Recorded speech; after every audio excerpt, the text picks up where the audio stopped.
Judul, Mutiara dari Timur, Kisah Frans Kaisiepo. Di sebuah kampung kecil di Biak, Frans kecil tumbuh sebagai anak cerdas dan penuh rasa ingin tahu.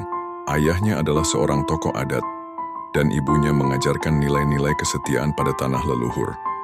Sejak kecil, Frans sudah mempertanyakan penjajahan Belanda dan merasa tanah Papua bukanlah sekadar titik di peta, tapi jantung yang berdetak untuk tanah air yang lebih luas Indonesia. Frans dikirim belajar di sekolah Zending dan kemudian ke sekolah Pamong Praja di Jawa. Di sana ia mengenal pemuda-pemuda nasionalis dan pemikiran tentang kemerdekaan. Namun Frans sadar, menyuarakan kemerdekaan di Papua sangat berisiko. Ia mulai bergerak diam-diam, menyusupkan gagasan nasionalisme lewat diskusi dan tulisan tangan di balik surat kabar lokal. Ketika Indonesia memproklamasikan kemerdekaannya pada 17 Agustus 1945, suara itu tak sampai ke Papua. Frans sangat kecewa. Ia menggalang kekuatan di balik layar, meyakinkan pemuda-pemuda Papua bahwa mereka adalah bagian dari bangsa Indonesia. Tapi Belanda tak tinggal diam.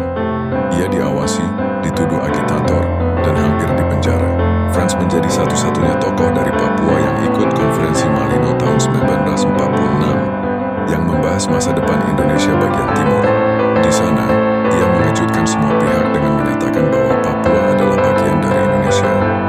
Keputusannya dianggap pengkhianatan oleh elit pro-Belanda di Papua, dan ia pulang ke kampung halaman dengan banyak musuh politik. Pemerintah sipil Belanda meminggirkan Frans. Ia kehilangan jabatan, ditekan dan keluarganya diteror. Namun diam-diam ia membangun jaringan bawah tanah.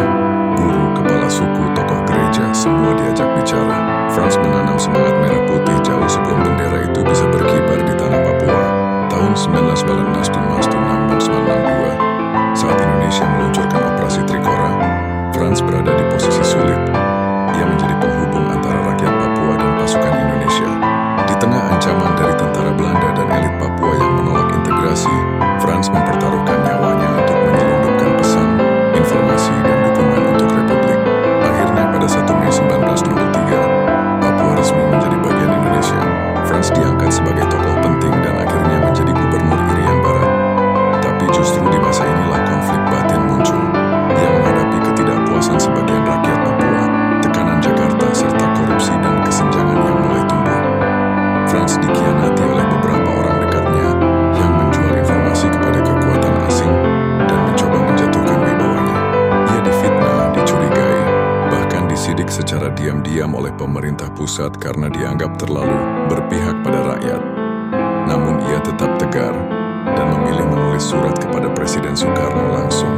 Di usia senjanya, Frans menjadi pribadi yang semakin sunyi. Ia tetap menjabat, namun lebih banyak berkontemplasi. Ia menolak menjadi boneka politik dan memilih mengkritik langsung pejabat pusat jika merugikan Papua. Saat kesehatannya mulai menurun, Frans menyerahkan semuanya pada takdir. Epilog, warisan dari tanah matahari terbit Frans Kaisiepo wafat pada tahun 1979, namun semangatnya hidup di setiap anak Papua yang percaya pada persatuan. Namanya diabadikan menjadi nama bandara, jalan, dan kini menjadi simbol perlawanan damai. Dari Biak sampai Merauke, cerita Frans adalah cerita tentang suara kecil yang bergema sampai pusat negeri.